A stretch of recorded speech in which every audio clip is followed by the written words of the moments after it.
तो बात ख़त्म हो गई। ये बात ख़त्म नहीं हुई बल्कि ये बात शुरू हुई है। और आप एक बंदा 4 साल से वेबसाइट रन कर रहा है, इसका मतलब क्या हुआ कि वो सारी कॉस्ट को 4 पे मल्टीप्लाई कर दें आप, क्योंकि पर ईयर उसने कॉस्ट देनी है। कुछ भी हो जाए, डोमेन की रिन्यूअल होगी, होस्टिंग की रिन्यूअल होगी, तो कम से कम 35-40 हज़ार का तो उसका सालाना लगना है। लेकिन बेसिकली वो इंटरनेट मार्केटिंग कर ही नहीं रहा उसके ऊपर।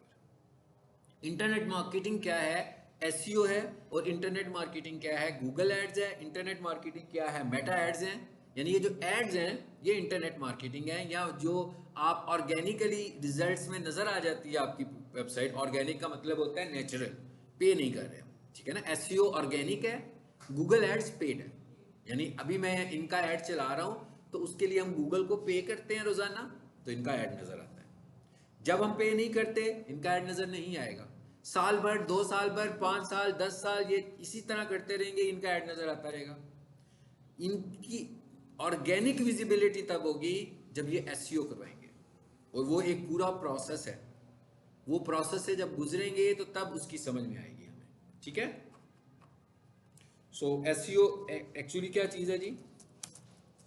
Search engine optimisation. अच्छा, इसके लिए हमें कुछ चीजों को समझना है। अभी मैंने एक टर्म इस्तेमाल की डोमेन, और एक टर्म इस्तेमाल की होस्टिंग। तो ये दो चीजें हमें समझनी हैं जी, डोमेन और होस्टिंग। डोमेन क्या चीज है?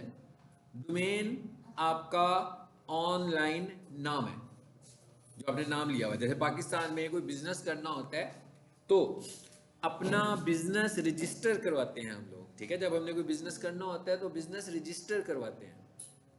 इसी तरीके से जब आपने ऑनलाइन काम करना है तो आपको अपना नाम परचेज करना है। एक दफ़ा जब आपने नाम परचेज कर लिया तो कोई वो वाला नाम कोई दूसरा बंदा उस वक्त तक नहीं ले सकता जब तक वो आपकी ऑनरशिप में रहता है। अगर आप उसको डिसकंटिन्यू कर लेंगे तो कोई दूसरा बंदा भी उसे खरीद सकता है। So that is called domain. यानी पीक सोल्यूशन की जो वेबसाइट है, peaksolutions.edu.pk, ये वेबसाइट नहीं है, ये डोमेन नेम है। ये डोमेन नेम उन्होंने खरीदा हुआ है, और ये एनुअली वो इसकी पेमेंट भी करते हैं। आप चाहें तो 1 साल की पेमेंट कर लें, आप चाहें तो 5 साल की इकट्ठी पेमेंट कर लें, ठीक है। इससे आपको सुकून हो गया कि भाई भूलेंगे नहीं अगले साल। किसी मसरूफियत की वजह से रह गई तो डोमेन तो आपके हाथ से गई ना। आपने नोट किया फाइवर का क्या स्पेल है? डबल आर के साथ फाइवर आता है ना। इसकी साइंस क्या पीछे पता है? उन्होंने कोई डबल आर के साथ इंटेंशनली तो नहीं लिया होगा। उन्होंने जब डोमेन खरीदने लगे होंगे तो फाइवर की डोमेन पहले से ही रजिस्टर होगी। सो फिर उन्होंने फाइवर का डबल आर लगाकर डोमेन खरीद ली कि भाई चलो साउंड तो फाइवर ही करेगी ना हमारी वेबसाइट भी, ठीक है। तो आपकी वेबसाइट अगर थोड़ी देर के लिए भी फ्री होती है तो कोई भी उसको यूज़ कर सकता है। आपकी वेबसाइट अगर थोड़ी देर के लिए भी फ्री होगी तो उसे कोई भी यूज़ कर सकता है। ये कहाँ से आवाज़ें आ रही हैं? बहुत करीब से आ रही हैं कहीं से। दरवाज़ा बेटा बंद कर दो, ऐसे लग रहा है कोई मुझे बुला रहा है। मुझे दरवाज़ा बंद कर दो।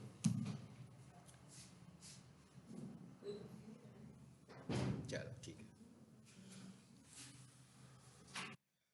इसका मतलब क्या हुआ? सबको पता लग गया जो वेबसाइट का नाम है वो क्या है? डोमेन है, और वो हमें खरीदना है, ठीक है। इंटरनेट सर्विस प्रोवाइडर्स कंपनीज हैं, बहुत सारी हैं। सर्वर्स की कंपनीज हैं जो हमें ये सर्विसेज दे रही हैं। हमें कहाँ से खरीदना है ये एनालिसिस हमने खुद करनी है कि भाई कौन हमें सस्ता दे रहा है और कौन हमें महंगा दे रहा है।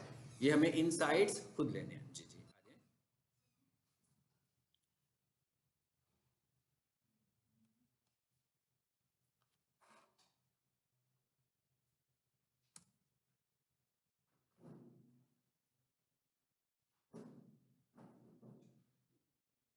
आपके कोर्स शुरू होने हैं? आपका कोर्स खत्म हुआ हुआ है? अच्छा, SEO बिल्कुल सही है, फिर सही जगह पे आ गई। आज एसईओ का पहला लेक्चर ही हो रहा है। अच्छा, उसके बाद हमने क्या करना है? होस्टिंग खरीदनी है, ठीक है। सबसे पहले तो है ना, ये जो लर्निंग करने की जो स्ट्रेटेजीज है ना, कुछ चीज़ें समझें। एक साहब हमारे से बहुत दूर से आए हैं। कहाँ से आए हैं आप? मुजफ्फरगढ़ से आए हैं। मैं आपको थोड़ी सी साइंस बताता हूँ कि हम लोग आजकल क्या चल रहा है, हवा क्या चल रही है, क्या समझते हैं हम कि कैसे हमने अर्न करना है, ठीक है। क्योंकि आजकल यूट्यूबर्स जो है ना, उन्होंने लोगों को एक अलग रास्ते पे लगाया हुआ है, और वो उस रास्ते से खुद अर्न करते हैं। उनकी वीडियो सुनने वाले को उससे कोई फ़ायदा नहीं होता, ठीक है। तो हम लोग समझते हैं कि ये जो अर्निंग है ना, ये बड़ी सिंपलेस्ट किस्म की चीज़ है, और कोई ऐसी ऑटोमेशन है जिससे हम फौरी तौर पर अर्निंग कर सकते हैं। यूट्यूब ऑटोमेशन क्या होती है? जब हम यूट्यूब में जाएंगे, हम इसको डिटेल से पढ़ेंगे, मैं आपको बताऊंगा भी। जो हमारा एक यूट्यूब ऑटोमेशन के ऊपर एक सेमिनार भी है, वो कैंट में है, वो थर्सडे को है, सॉरी सैटरडे को है, उधर 3:30 पर, वो भी मैंने लेना है उधर। उस पर मैंने बताना है लोगों को कि व्हाट इज़ यूट्यूब ऑटोमेशन, की क्या चीज़ है, और ट्रुथ क्या है, और फॉल्स स्टेटमेंट इसमें क्या है, कि किस चीज़ के पीछे हम लगे हुए हैं। कोई भी चीज़ मैजिक नहीं है, और कोई भी चीज़ आज के दौर में भी ऑटोमेशन नहीं है। और जो चीज़ आज के दौर में ऑटोमेशन है, तो उसके लिए बहुत अमीर होना पड़ेगा आपको, बिल गेट बनना पड़ेगा तो फिर आपको फ़ायदा होगा, ठीक है, या एलन मस्क बनना पड़ेगा तो फ़ायदा होगा, या अमीर आदमी बनना पड़ेगा, बहुत पैसा है आपके पास, जिस टूल पे जितना मर्जी लगा लें, फिर तो ठीक है। और ये भी आपको बता दूं, गूगल हो, यूट्यूब हो, ये ऑटोमेशन को जो है ना वो इग्नोर कर रहे हैं, मतलब बहुत ज़्यादा प्रमोट नहीं कर रहे ऑटोमेशन को, क्योंकि ऑटोमेशन ऐसे ही है जैसे कि आपको पीक सॉल्यूशन में भी एक ऑटोमेटेड टीचर पढ़ाना शुरू हो जाए, तो आपको कैसा लगेगा? अजीब सही लगेगा ना। पहले दिन बड़ा मज़ा आएगा कि जनाब बड़ी तरक्की होगी अब तो, हाँ। फिर 2-4 दिनों के बाद आप कहेंगे यही सब कुछ करना था तो इंटरनेट से ही सीख लेते हैं हम लोग, ऑटोमेशन की क्या ज़रूरत है। जब कोई बंदा अपनी प्रोडक्ट को किसी ऑटोमेटेड चीज़ से एडवर्टाइज कर रहा होता है, तो सबसे पहला इंप्रेशन यही आता है कि ये आर्टिफिशियल है, पता नहीं ये ओरिजिनल भी है कि नहीं है, इसमें ओरिजिनलिटी कितनी ज़्यादा है। तो इसलिए ऑटोमेशन वाली कोई भी चीज़, कोई इन्फॉर्मेशन आप कहीं से सुने, तो ये समझ लीजिएगा कि आपको उससे कुछ नहीं मिलने वाला, ठीक है। अलबत्ता ऑटोमेटेड टूल्स जैसे चैटबॉट्स इतने सारे आ गए हैं, एप्लीकेशंस इतने सारे आ गए हैं वीडियोस बनाने के लिए, ठीक है। वो जो एप्लीकेशन हैं इस फाइन, उनसे हम वीडियोस भी बना सकते हैं। लेकिन अगर मैं अपने सारे लेक्चर्स उस तरह के ऑटोमेटेड बना दूं, जैसे अभी आप मुझे देख रहे हैं और घर जाके जब मेरी वीडियो सुनेंगे तो आपको मेरी आवाज़ भी आएगी, और आपको पता है मैं जब बोलता हूँ तो मैं घूम कर अपना लहजा भी चेंज करता हूँ, सब कुछ करता हूँ ना, बंदों के हिसाब से बात करता हूँ, एकदम साउंड स्लो करता हूँ, फास्ट करता हूँ, आपके क्वेश्चंस को आंसर कर रहा होता हूँ। तो ऑटोमेशन में तो ये पॉसिबल नहीं है। ऑटोमेशन में तो मैंने उसको एक स्क्रिप्ट देना है और उसने कहना है हाँ भाई, मैंने कहना है इसके ऊपर बोल दो, ठीक है। और उसके बाद हमारी लैंग्वेज की ऑटोमेशन तो अभी बहुत वीक है, उर्दू की ऑटोमेशन तो बहुत ही एक्स्ट्रॉर्डनरी वीक है, जितनी भी ऑटोमेशन है इंग्लिश की ऑटोमेशन है। सो ऑटोमेशन हमारा कोई एंड टारगेट नहीं होना चाहिए, ठीक है। हमें जो कुछ भी करना है ना, अपनी ह्यूमन एफर्ट्स के साथ करना है। अगर आप में से कोई चैनल बनाना चाहता है, वो भी ह्यूमन एफर्ट्स के साथ बनाना है। उसी तरह जो यूट्यूबर ये कहने लगा हुआ है कि ऑटोमेशन बड़ी अच्छी है, लेकिन फिर भी उसने अपना ऑटोमेशन का चैनल नहीं रन कर रहा, वो अपना जो चैनल रन कर रहा है ना वो ह्यूमंस वाला ही रन कर रहा है। और अगर कोई अच्छा इंटरेस्टिंग टॉपिक, न्यू टॉपिक नहीं लाएगा तो उसकी वीडियो को भी व्यूज़ नहीं मिलने वाले, अगर वो भी ऑटोमेटेड पर आ जाएगा। इसी तरह हम किसी को देख लें कि भाई ये तो ऑटोमेशन पे बनी हुई चीज़ है ज़बरदस्त, इसको तो 1 मिलियन व्यूज़ भी आ गए हैं, सो हमें ये भी देखना पड़ेगा कि वो व्यूज़ कब आए थे। हम कंटेंट को रीयूज़ नहीं कर सकते, यूट्यूब की रीयूज़ के ऊपर बहुत ही स्ट्रिक्ट पॉलिसी है। और रीयूज़ कंटेंट के ऊपर भी, रीयूज़ तो एक है ना, मेरा लेक्चर है आप रीयूज़ कर लें, ठीक है, ये एक और चीज़ है। एक है मेरे लेक्चर का कंटेंट, जैसे मेरे लेक्चर का कंटेंट तो रीयूज़ हो रहा है ना, मैं ही इसी क्लास में हर 3 महीने के बाद इसको रीयूज करता हूँ, तो कंटेंट तो रीयूज हो रहा है मेरा। सो रीयूज होने वाले कंटेंट पे भी आपको ग्रोथ नहीं मिलेगी।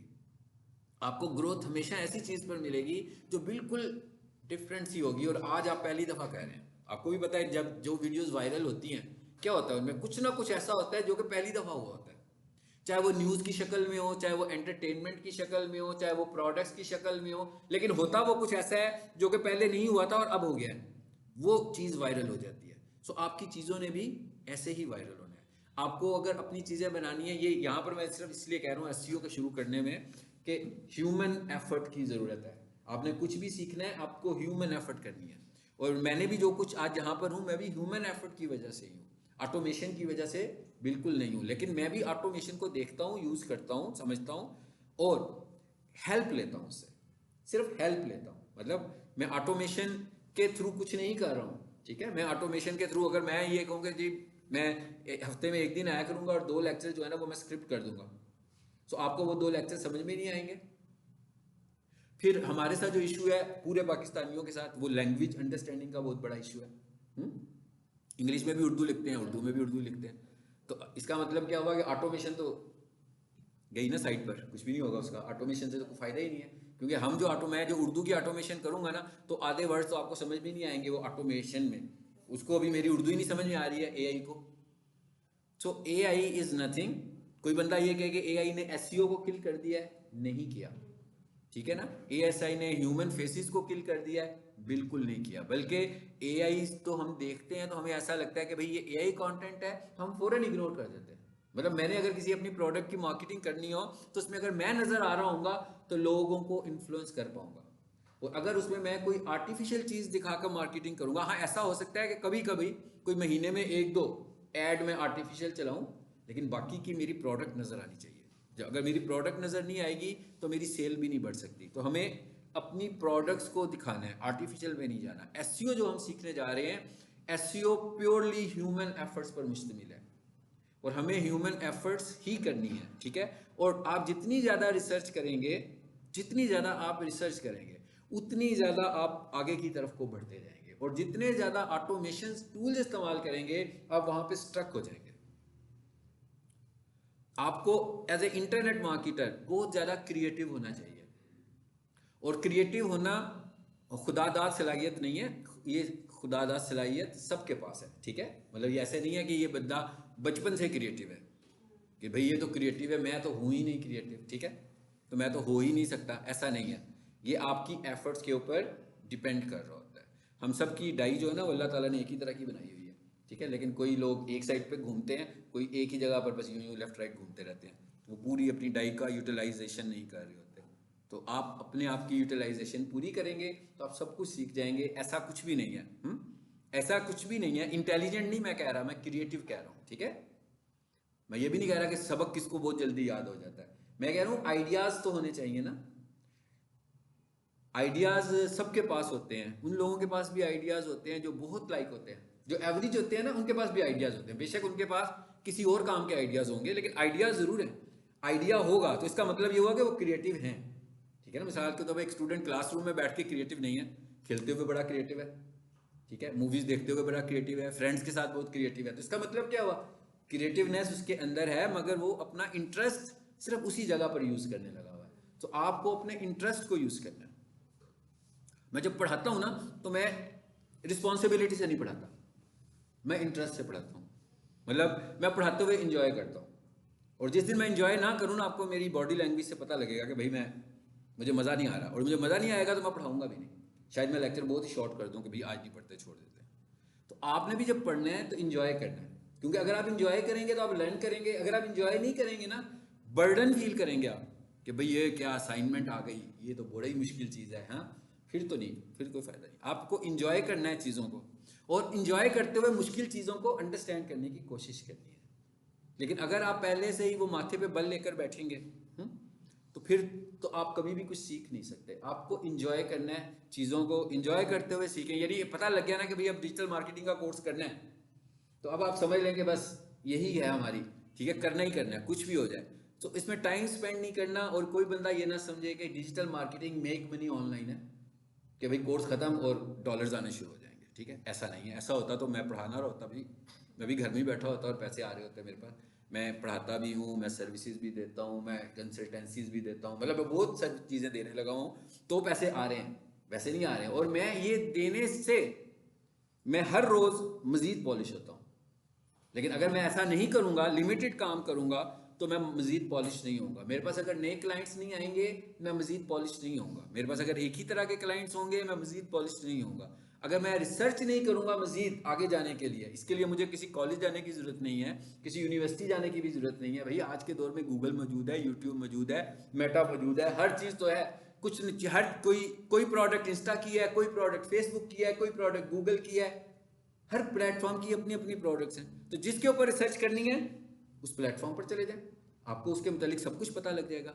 आप गूगल के ऊपर जाएं, गूगल पे मैंने शायद एक वेबसाइट आप लोगों को बताई थी, गूगल सर्च जर्नल। मैं फिर बता रहा हूँ, गूगल सर्च जर्नल, गूगल करें। ये ऐसी वेबसाइट है कि क्या हो रहा है दुनिया में, क्या हो रहा है, कि भाई गूगल में क्या हो रहा है, यूट्यूब में क्या हो रहा है, इंस्टाग्राम में क्या आ रहा है, ट्विटर में क्या चेंजेस आ रही है, एलन मस्क क्या कह रहा है, सब अपडेट्स फ्रीक्वेंटली इस वेबसाइट पर आती है। अक्सर यूट्यूब चैनल है ना कि भाई यूट्यूब की नई अपडेट आ गई, कहते हैं ना, वो यहां से देख रहे होते हैं ना। इस वेबसाइट से देखते हैं, उसको ट्रांसलेट करते हैं। अगर आपकी उर्दू वीक है, पहली बात तो यह है कि उर्दू वीकनेस कोई अच्छी बात नहीं है। अपनी उर्दू को हमें स्ट्रॉन्ग करना है, इंग्लिश को सॉरी स्ट्रॉन्ग करना है। उर्दू तो सभी की आसान है, अच्छी है, ठीक है ना, उर्दू तो बहुत अच्छी है सबकी, हम उर्दू मीडियम है। तो इंग्लिश को आहिस्ता आहिस्ता इंप्रूव करना है, क्योंकि अगर आपकी इंग्लिश इंप्रूव नहीं है तो फिर तो फायदा ही कुछ नहीं ना भाई, सारा काम ही इंग्लिश में होने वाला है।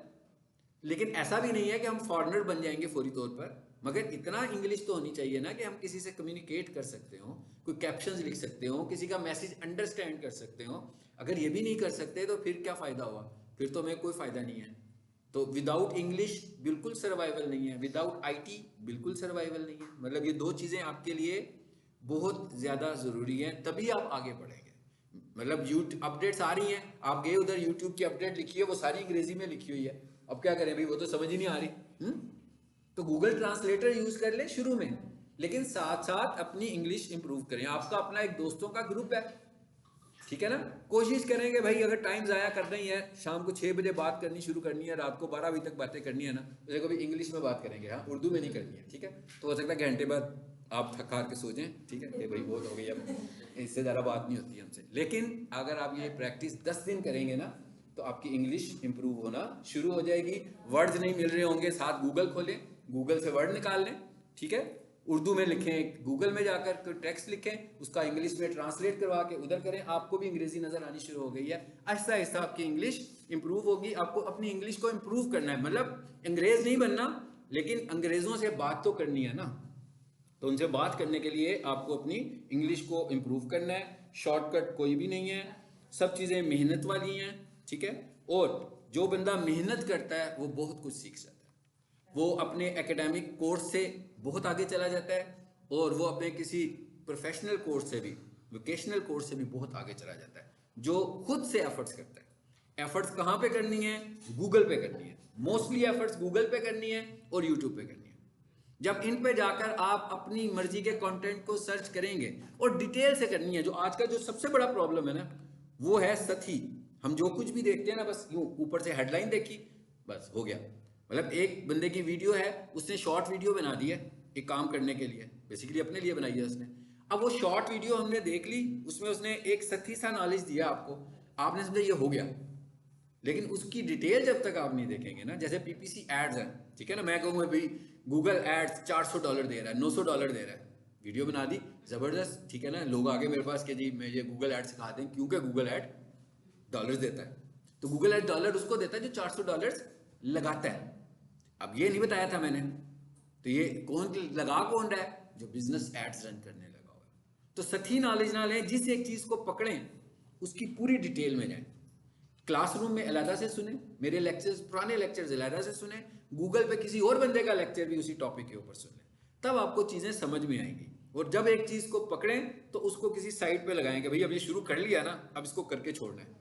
पहली दफ़ा पे समझ में नहीं आया, दूसरी दफ़ा में समझ लें, दूसरी दफ़ा में समझ में नहीं आया, तीसरी दफ़ा में समझ लें, लेकिन समझे बगैर इसको छोड़ें ना। ये ना कहें कि भाई ये एसईओ, इसे छोड़ दो यार, बाकी के मॉड्यूल ठीक है, ये नहीं समझ में आता, ठीक है इसको छोड़ दें, ऐसे नहीं चलेगा। ऐसे फिर आप इंप्रूव नहीं करेंगे और आप बहुत ही लिमिटेड होंगे। अभी भी आप देखें सोशल मीडिया मार्केटिंग एजेंसीज जितनी भी हैं, लिमिटेड सर्विसेज देती हैं। कभी किसी को ये 5 मॉड्यूल्स की सर्विसेज देते हुए देखा है आपने? नो, कोई भी एजेंसी ऐसी नहीं होगी जो एसईओ भी करती हो, जो गूगल एड्स भी रन करती हो, जो सोशल मीडिया करती हो, जो लिस्टिंग भी करनाती हो, नहीं होगी। सब लोग अलग अलग लोग हैं ये वाले। सो आपको यहाँ पर हम एक ये प्लेटफॉर्म दे रहे हैं कि यहाँ पर आप ये सारे मॉड्यूल्स में एक्सपर्टीज लें, और फिर आप अपनी मर्जी से, मैं सारे मॉड्यूल्स की एक्सपर्टीज देता हूँ, मैं किसी एक की नहीं देता हूँ। तो इसका फायदा किसको पहुंच रहा है? मुझी को पहुंच रहा है ना। और कोई काम एक दफा नहीं होता तो दूसरी दफा में हो जाएगा, दूसरी दफा में नहीं होगा, जब मैं उसके पीछे पड़ जाऊंगा कि इसे करके छोड़ने, तो लाजमी बात है जिस प्लेटफॉर्म का वो इशू है, वो प्लेटफॉर्म कुछ ना कुछ तो उसको रिजॉल्व करेगा ना, ठीक है। अब मेरी तस्वीर खींचने लगे, खींच ले, नहीं तो मोबाइल अंदर रखे ना, ठीक है। अच्छा ठीक है, ठीक है। ये मैं बीच में एक थोड़ा सा मोटिवेशनल लेक्चर दिया है कि कोई चीज़ शॉर्टकट नहीं है। सबसे पहले ये समझ लें, एफर्ट करनी पड़ेगी, जागना पड़ेगा, रातों को मेहनत करनी पड़ेगी, फिर होगा। कोई ये ना समझे कि 30 मिनट 40 मिनट 1 घंटे की क्लास पढ़ी तो एक्सपर्ट हो गए, सर्टिफिकेट मिल जाएगा, एक्सपर्टीज़ आपको काम करने से मिलेंगी, ठीक है। अब आ जाते हैं वापस इसमें। तो डोमेन और होस्टिंग, और तीसरे नंबर पर है हमारे पास वेबसाइट। अब हम ये कहते हैं peaksolutions.edu.pk लिख के एंटर करते हैं तो वेबसाइट का कंटेंट खुल जाता है। तो ये जो कंटेंट कहाँ पर सेव हुआ है, ये कंटेंट होस्टिंग में सेव हुआ है। जैसे मेरे विंडो सेव हुई है मेरे लैपटॉप की हार्ड डिस्क में, इसी तरह सर्वर्स हमें ये सर्विसेज भी देती हैं कि भाई आप हमारे से होस्टिंग की सर्विसेज ले लें, यानी अपनी वेबसाइट के कंटेंट को होस्ट करवाएं और लाइफ टाइम आप जब तक हमें पैसे देते रहेंगे आपकी वेबसाइट यहीं से एक्टिवेट होगी। इसका मतलब क्या हुआ कि ये दो चीज़ें हमें समझनी है। ठीक है, समझ में आ गई है मेरा ख्याल है। कोई अगर आप में से बिजनेस करने लगा हुआ है तो उसको पता होगा कि जो लोग बिजनेस कर रहे हैं उनकी वेबसाइट है तो वो लोग डोमेन के चार्जेस भी दे रहे होंगे एनुअली। एक चीज़ तो अभी आपने रिसर्च करके आनी है कि अगर सपोज आप सब लोगों को एक डोमेन खरीदनी है और एक होस्टिंग खरीदनी है तो कैसे खरीदेंगे मेरी हेल्प के बगैर? ऐसे नहीं कि सर डोमेन ले दें, सर होस्टिंग ले दें, ऐसे नहीं है। मेरी हेल्प के बगैर कैसे लेंगे आप? इसको हम अगली क्लास में डिस्कस करेंगे। यानी आपको खुद ही लेनी है भाई। आप अपनी वेबसाइट बना रहे हैं, आपने सोचा हुआ है कि मेरी वेबसाइट का नाम ये वाला है और इसके लिए मुझे इतनी स्पेस की ज़रूरत है। सो मैं कहाँ से खरीदूँ? आपने मुझे बताना है कि आप कहाँ कहाँ से, मुझे कम से कम कोई 5 ऐसे प्लेटफॉर्म्स बताने हैं जहाँ से आप प्रेफर करेंगे खरीदना कि भाई मुझे यहाँ से खरीद लेना चाहिए। ठीक है, तो ये आप लोगों ने मुझसे अगली क्लास में डिस्कस करना है। अच्छा, आप एसईओ के लिए प्री रेक्विजिट्स क्या हैं? अगर मैं एसईओ कर रहा हूँ तो मुझे मेरे में ऐसी कौन सी स्किल्स होनी चाहिए जिनकी बेसिस पर मैं एसईओ कर पाऊंगा? नंबर 1 क्या? वेबसाइट को यूज करना मुझे आना चाहिए, विजिटर के तौर पर नहीं, एडिटर के तौर पर। वेबसाइट एडिटिंग मुझे आनी चाहिए। अच्छा, अब जब वेबसाइट में हम आते हैं ना तो लोग कंफ्यूज हो जाते हैं कि भाई ये तो वेब डेवलपमेंट है। तो ये वेब डेवलपमेंट बनी होगी किसी लैंग्वेज में। देखिए वेबसाइट किस में बनी होती है? एक वेबसाइट पीएचपी लैंग्वेज में हो सकती है, किसी भी लैंग्वेज में हो सकती है। उसके बाद उसके अंदर सीएसएस का कोड भी शामिल होता है, उसके अलावा उसमें जावास्क्रिप्ट का कोड भी शामिल होता है। ये तीनों चीज़ें मैंने वो मुश्किल मुश्किल चीज़ें बताई हैं जिससे लोग डर जाते हैं। ये सिर्फ वही करते हैं जिनकी इंटरेस्ट वेब डेवलपमेंट में होती है। जिनकी इंटरेस्ट नहीं होती है वो कहते हैं कि ये तो बहुत मुश्किल काम है। ठीक है, लेकिन एसईओ करने के लिए हमें इन तीनों चीज़ों की ज़रूरत नहीं है। ये तीनों चीज़ें किसकी रिक्वायरमेंट है? ये तीनों चीज़ें सिर्फ उसकी रिक्वायरमेंट है जो डेवलपर बन रहा है या डेवलपर बनना चाहता है। इसका एसईओ से कुछ लेना देना नहीं है। पीएचपी का कोड हमें नहीं अंडरस्टैंड करना, जावास्क्रिप्ट हमें नहीं अंडरस्टैंड करना कि जावास्क्रिप्ट में हमने कोई लैंग्वेज में कोडिंग करनी है, सीएसएस से क्या हो रहा है ये भी हमें नहीं समझना। हमें सिर्फ समझना है एचटीएमएल। सिर्फ एचटीएमएल का पार्ट अगर हमें समझ में आएगा तो सारी की सारी एसईओ घूम फिर के उसी के इर्द गिर्द घूमती रहेगी बार बार। तो अगर आपको HTML अंडरस्टैंड हो गया, और आज के दौर में बच्चों को HTML कोडिंग जो है ना वो स्कूलों में पढ़ाई जा रही है ताकि वो आने वाले वक्त में जो है वो हर तरह की कोडिंग को अंडरस्टैंड कर सके। उसके बगैर तो कोडिंग को अंडरस्टैंड ही नहीं किया जा सकता। अभी मैट्रिक में तो HTML काफ़ी ज़्यादा कर दी हुई है उन्होंने, मैट्रिक लेवल पे भी कर दिया, लेकिन इससे छोटी क्लासों में भी उन्होंने कोडिंग ऐड कर दी हुई है अब तो बहुत ज़्यादा। और कोडिंग के लिए अलहदा से ऑनलाइन स्कूल्स भी मौजूद हैं कि भाई बच्चों को कोडिंग करवाएं। 6 to 10 years के जो बच्चे हैं ना उनकी कोडिंग क्लासेस हो उनकी रही है। कोडिंग क्लासेस हो रही है और इसी। अभी ग्रेड 2 मतलब स्कूल्स में जो ग्रेड 2 का देते हैं उसमें कोडिंग करवा रहे हैं। तो हम जब क्लास में बैठते हैं तो लोग कहते हैं कोडिंग बड़ी मुश्किल है। तो इसका मतलब क्या हुआ कि थोड़ी देर के लिए हम समझेंगे कि हम 6 to 8 ग्रेड के स्टूडेंट्स हैं और हम समझ लें कि कोडिंग हमें आनी है। विदाउट कोडिंग हम आगे नहीं जा सकते, कोडिंग के बगैर हमें कुछ समझ में नहीं आना।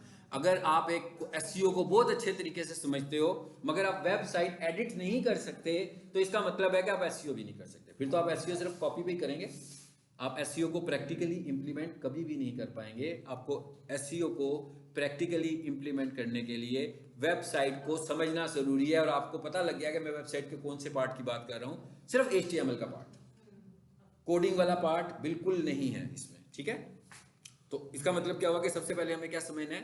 Website editing. और वेबसाइट एडिटिंग के लिए हमें क्या समझना है? कोडिंग। यानी कि कोडिंग के अंदर क्या समझना है? HTML। अब तीसरी चीज क्या है? अब हमारे पास एक वेबसाइट्स आती हैं एसईओ करने के लिए। तो वेबसाइट्स मुख्तलिफ प्लेटफॉर्म्स में बनती हैं। एक प्लेटफॉर्म हमारे पास स्टैंडर्ड है कोडिंग का और एक प्लेटफॉर्म है हमारे पास CMS। यानी कि एक प्लेटफॉर्म कोडिंग है जिसमें कोडिंग में वेबसाइट्स बन रही होती है, बेसिकली हर वेबसाइट में कोडिंग है, ये भी सेम में रखिएगा, ठीक है। ऐसा नहीं है कि किसी प्लेटफॉर्म में कोडिंग नहीं है, हर प्लेटफॉर्म में ही कोडिंग शामिल है, कुछ का इंटरफेस डिफरेंट है बस। जैसे हम ये कहते हैं ना माइक्रोसॉफ्ट वर्ड, तो माइक्रोसॉफ्ट वर्ड भी तो किसी लैंग्वेज में डेवलप हुआ होगा ना, तो इसका मतलब क्या हुआ कि माइक्रोसॉफ्ट वर्ड के बैक एंड पे भी कोडिंग ही चल रही है ना उसको चलाने के लिए। इसी तरह जो हमारी CMS की वेबसाइट है, यानी कि एक कौन सी होगी, कोडिंग वर्सेस, ठीक है, दो तरह की वेबसाइट्स हो गई, एक कोडिंग वाली हो गई और एक CMS होगी। कोडिंग में भी कोडिंग है, CMS में भी कोडिंग है, लेकिन CMS के फ्रंट पे कोडिंग नहीं है। CMS के फ्रंट पे ग्राफिकल इंटरफेस है, मगर उसके बैक एंड पर कोडिंग है। तो इसका मतलब क्या हुआ, अगर हमें बैक एंड समझ में आ जाएगा तो फ्रंट एंड तो हमें आसानी से समझ। मिसाल के तौर पर मैं कहूँ पावर पॉइंट में काम करना कोई मुश्किल काम है? माइक्रोसॉफ्ट वर्ड में आसान है ना, लेकिन लैंग्वेज में काम करना मुश्किल है। मैं क्या, लैंग्वेज में काम करना मुश्किल है, माइक्रोसॉफ्ट वर्ड में काम करना हमारे लिए कंपैरेटिवली आसान है, ठीक है। क्या हुआ इसको,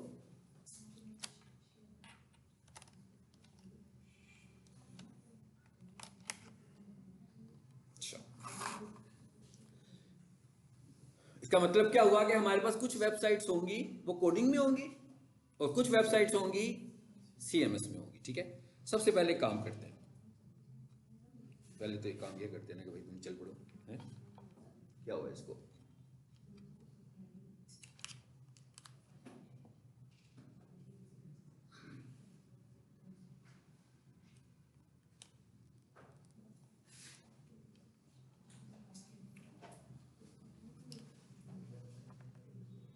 अच्छा खासा चल रहा था पहले।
गूगल से अभी वो भी खोल के दिखाता हूँ, स्क्रीन पे भी खोल के दिखाता हूँ जरा, स्क्रीन को एकदम ही कुछ हुआ है,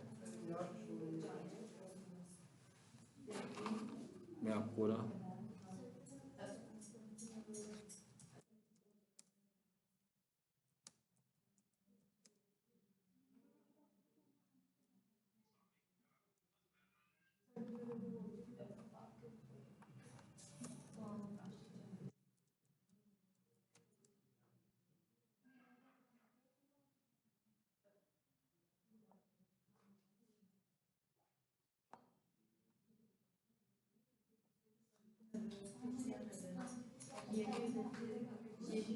ये वेबसाइट का नाम है सर्च इंजन जर्नल, ठीक है, सर्च इंजन जर्नल इकट्ठा वर्ड लिखें और .com लगाएं, ठीक है, जर्नल। मैं अभी स्क्रीन को जाने की कुछ हो गया।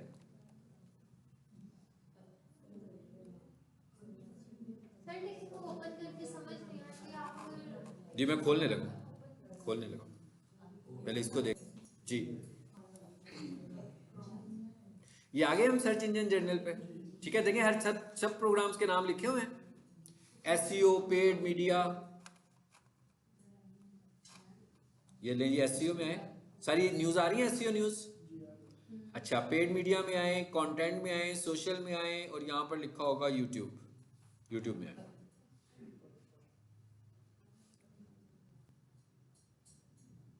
जी 14 आवर्स अगो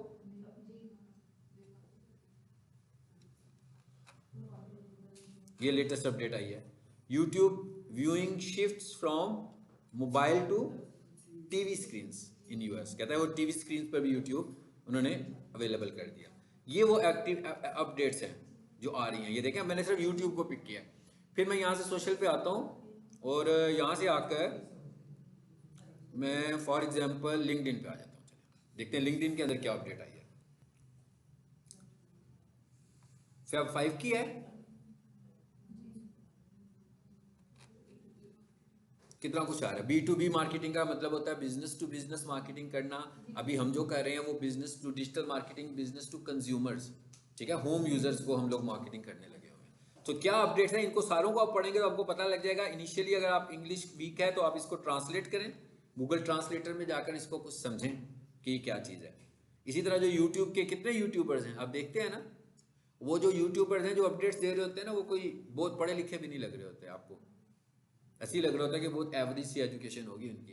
तो करते क्या हैं, या तो उनके साथ कोई एजुकेटेड पर्सन बैठा होगा, या वो गूगल ट्रांसलेट को यूज़ करते हुए उसको समझेंगे पहले, ठीक है। और चैनल्स कैसे ग्रो करते हैं, चैनल्स ऐसे ग्रो करते हैं कि अगर फॉर एग्जांपल यहाँ पर लिखा होता जनाब February 12, ठीक है, 3 मिनट्स अगो, तो इसका मतलब क्या हुआ, लेटेस्ट अपडेट आई है।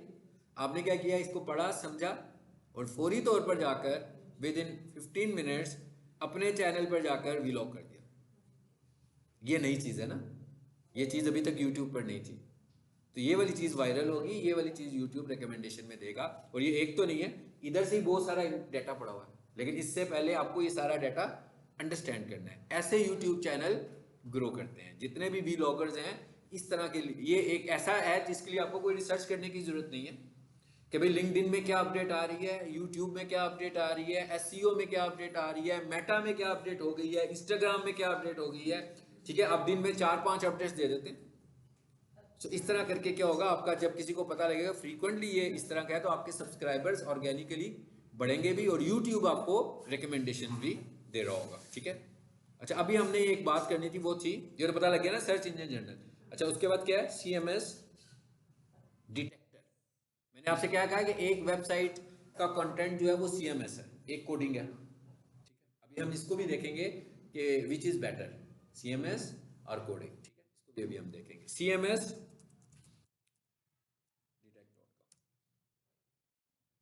जब हम किसी चीज को बेटर कहते हैं ना, तो उसको डिफाइन करने के भी 2 एंगल्स होते हैं। बेटर कहने के लिए एक एंगल किसका है, डेवलपर का, और एक एंगल इंटरनेट मार्केटर का। ये दोनों में फर्क है। डेवलपर का एंगल कौन सा है कि भाई डेवलपर जो है उसकी तो डोमेन है, तो वो उसको जस्टिफाई करेगा कि यही बेहतर वाला है जो मैं इस्तेमाल करने लगा हूँ तरीकाकार, ठीक है।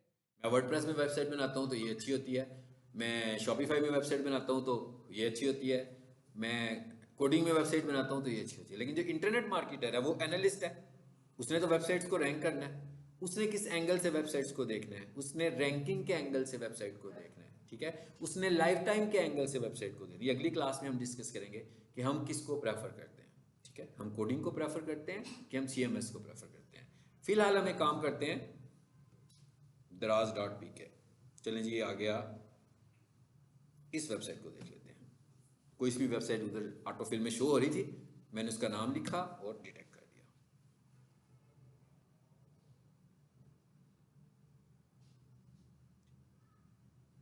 देखते हैं किसमें, आप ही नहीं बताएंगे ये वेबसाइट कौन सी है। इस तरह की बहुत सारी वेबसाइट्स होंगी। अभी फिलहाल मैंने CMS डिटेक्ट लिखा तो सबसे टॉप पर ये वेबसाइट आ गई जी। क्या लिखा हुआ है, we did not recognise CMS। इसका मतलब क्या हुआ, फौरन आपको समझ में आ गया होगा इसका मतलब क्या है। क्या मतलब है बोला कि ये CMS में नहीं बनी हुई। CMS कौन सा है, CMS बहुत सारे हैं। अभी मैं एक वेबसाइट खोलता हूँ जो CMS में बनी हो, और एक वेबसाइट खोलते हैं जो शॉपिफाई पे बनी हो, ठीक है। एक CMS शॉपिफाई है और एक CMS वर्डप्रेस है, जो पॉपुलर CMS की बात कर रहा हूँ मैं। अभी एक काम करते हैं जरा,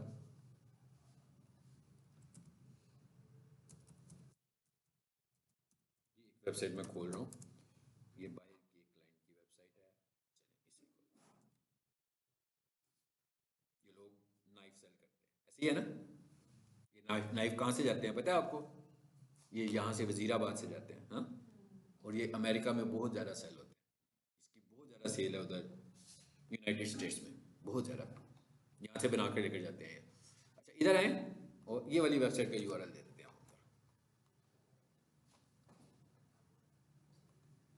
नाइफ सेल करना भी जो है वो लीगल तो नहीं है, क्या ख्याल है, इलीगल है ना, वेपन है ना ये। सो इसको भी अप्रूव कराने के तरीके आते हैं। गूगल, या देखना गूगल ऐसी चीज़ों के एड्स क्यों देगा, लेकिन हमने इसके भी एड्स चलाए हुए हैं, इनको भी अप्रूव कराना पड़ता है, गूगल को बताना पड़ता है कि ये वेपन नहीं है, ठीक है, ये एसेसरीज हैं, या ये टॉय है, या ये एसेसरी है, फिर वो इसके ऊपर स्ट्राइक हटाता है। अदरवाइज वो कहता है जनाब आप ऑनलाइन वेपन सेल नहीं कर सकते। अच्छा अब जरा देखते हैं कि ये किस में बनी हुई है। देखें किस में बनी हुई है, शॉपिफाई। प्योरली उसने बता दिया कि ये वेबसाइट शॉपिफाई की है। नीचे आ जाते हैं जरा, मेजर पार्ट किस में बना हुआ है, कहने को क्या नाम है इसका, शॉपिफाई। बनी किस में हुई है, अब आपको पता लग गया होगा कि वेबसाइट शॉपिफाई की है, मगर बनी किस में हुई है। लाजमी बात है कि मेरा ख्याल है कि तो कॉमन सेंस की बात है ना, हम खुद इससे अंदाजा लगा सकते हैं कि हम इसकी ऑनरशिप किसको दें, शॉपिफाई को ऑनरशिप दें कि वर्डप्रेस को ऑनरशिप दें। भाई जिसने मेजर पार्ट कंपोज किया हुआ है उसी को ऑनरशिप देंगे ना। चलिए अब हम एक काम करते हैं और हम एक वेबसाइट और खोलते हैं, अपने कॉलेज की वेबसाइट खोलते हैं, Seek Solutions।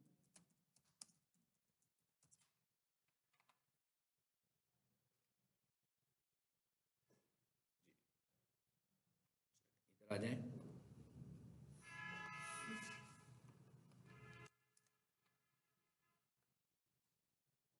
ये पॉपअप को बंद कर दीजिए। अच्छा ये भी एसईओ के अगेंस्ट होते हैं। हाँ, ये जो विंडोज आती है ना ऑटोमेटिक, ये भी हम कहते हैं कि नहीं लगानी चाहिए वेबसाइट्स को, क्योंकि ये एसईओ के अगेंस्ट है जी।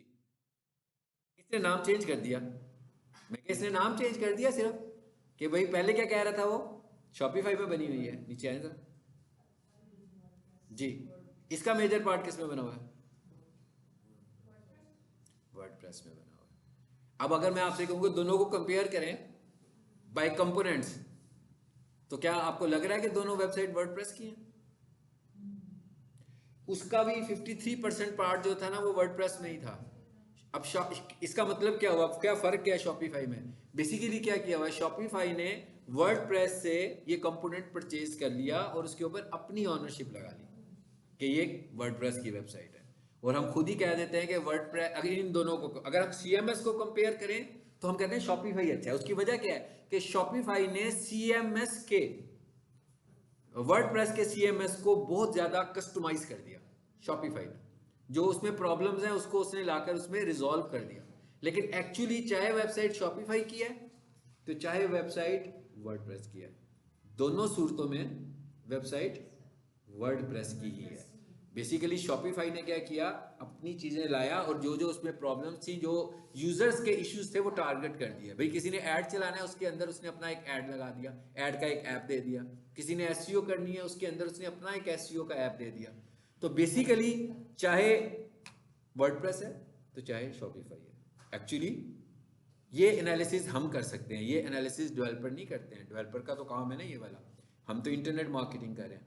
सो अब हमें एक चीज़ तो ये पता लग गई कि ये जितने भी और ये भी पता लग गया कि CMS और कौन से हैं पॉपुलर, पता लग गया ना, WordPress, Shopify, WooCommerce, Wix, Laravel, the rest, ये सब के सब CMS हैं। इन सारे CMS में से सबसे ज्यादा पॉपुलर अमंग द CMS वो वर्डप्रेस है। यानी कि सारे ही आप विक्स की वेबसाइट बनाओगे वो भी वर्डप्रेस को ज़्यादा यूज़ कर रहा होगा, लेकिन शॉपिफाई तो प्योरली वर्डप्रेस को ही यूज़ करने लगा हुआ है, ठीक है।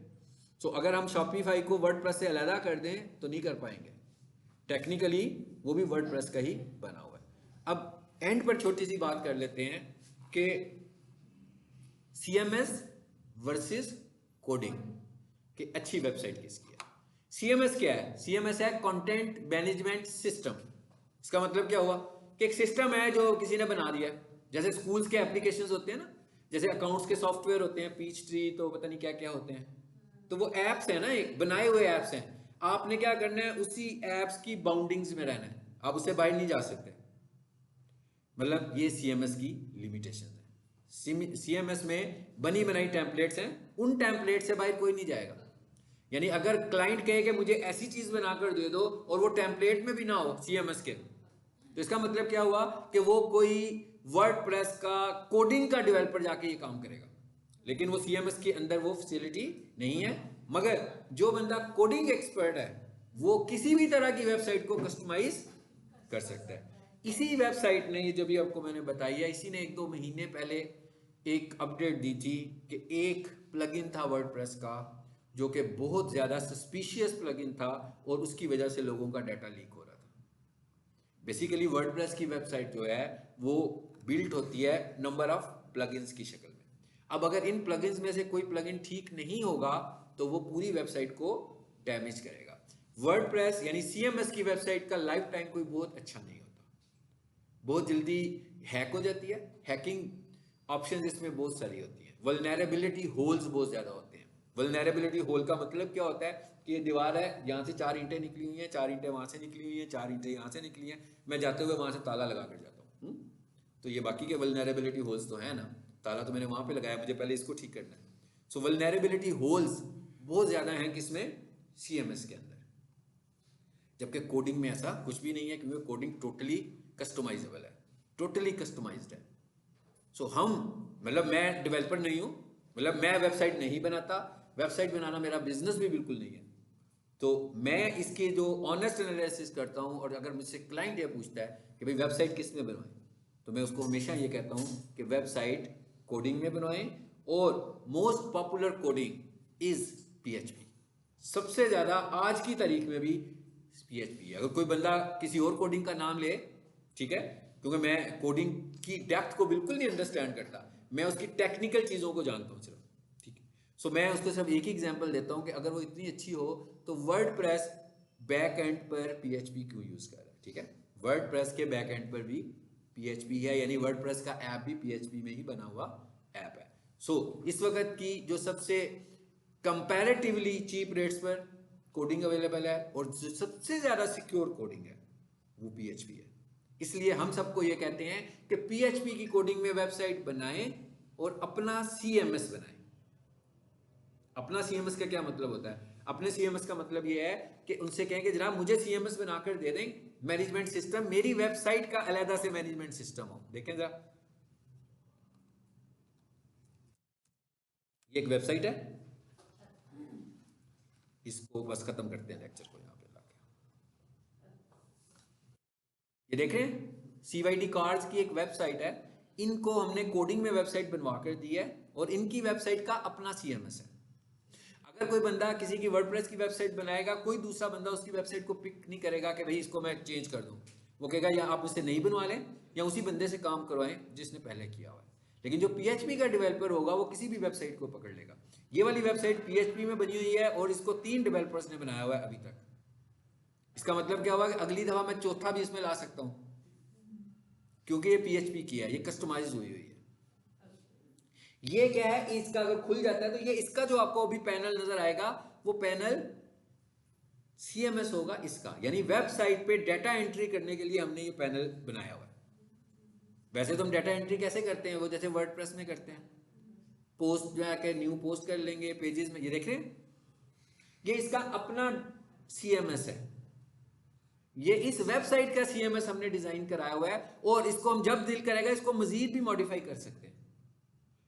किसी ने गाड़ी इसमें ऐड करनी है, ये देखें यहां पर सब कुछ आ रहा है। ये वर्डप्रेस का वो एंड है जो एडमिन एंड है, इसको एडमिनिस्ट्रेटर मैनेज करने लगा हुआ है। इसको एडमिनिस्ट्रेटर देखने लगा हुआ है, इसको आम लोग नहीं देख रहे हैं। विजिटर्स के पास तो ये साइट नजर आ रही है ना, अगर ये वेबसाइट विजिटर के पास जाती है तो ये ऐसे जाएगी।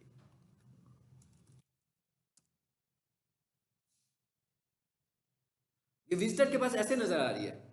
और मैनेजमेंट ये कैसी क्या चीजें कंट्रोल हो रही है वहां से, ये तस्वीर CMS से चेंज हो रही है, कोडिंग में नहीं जाना किसी ने। ये YouTube की वीडियो यहां से चेंज हो रही है, ये Facebook का लिंक वहां से चेंज हो रहा है, ये सब कुछ। और आप एक चीज नोट करें, इस वेबसाइट को किस तरह कंपोज किया हुआ है हमने, कितनी सारी चीजें लगाई हुई हैं इसमें। ये है वो एक कॉन्सेप्ट जो हमने आगे जाकर पढ़ना है, जिसे हम कहते हैं इंगेजमेंट टाइम। हमें अपनी वेबसाइट का इंगेजमेंट टाइम बढ़ाना है। जैसे मुझे अपनी क्लास का इंगेजमेंट टाइम बढ़ाना है, कैसे बढ़ा सकते हैं? आपको अपनी दुकान का इंगेजमेंट टाइम बढ़ाना है ना भाई। कोई कस्टमर अगर आपकी दुकान पे आएगा तो ज्यादा देर रुकेगा तो खरीदेगा ना, और अगर कम टाइम के लिए रुकेगा तो खरीदने के चांसेस तो बहुत कम है। क्लासरूम में जो ज्यादा देर टिकेगा वही कोर्स पढ़ेगा, जो नहीं टिकेगा वो तो नहीं पढ़ेगा। इसी तरह जो बंदा आपकी वेबसाइट पर आएगा और अगर आते ही क्विट कर जाता है, क्यों क्विट कर जाता है? कि उसको अपनी मर्जी का कंटेंट नहीं मिल रहा, अच्छा मटेरियल नहीं मिल रहा। तो हम क्या करते हैं कि हम अपनी वेबसाइट का इंगेजमेंट टाइम बढ़ाने के लिए, हमने ये राइट साइड पे जो कॉलम ऐड किया हुआ है ना, ये इंगेजमेंट टाइम बढ़ाने के लिए, कि देखें वीडियो भी देख सकता है वो, लेकिन वीडियो हमने वेबसाइट पे ऐड नहीं की हुई है, वीडियो हमने यूट्यूब पे लगाई हुई है। सो इस वीडियो को देखने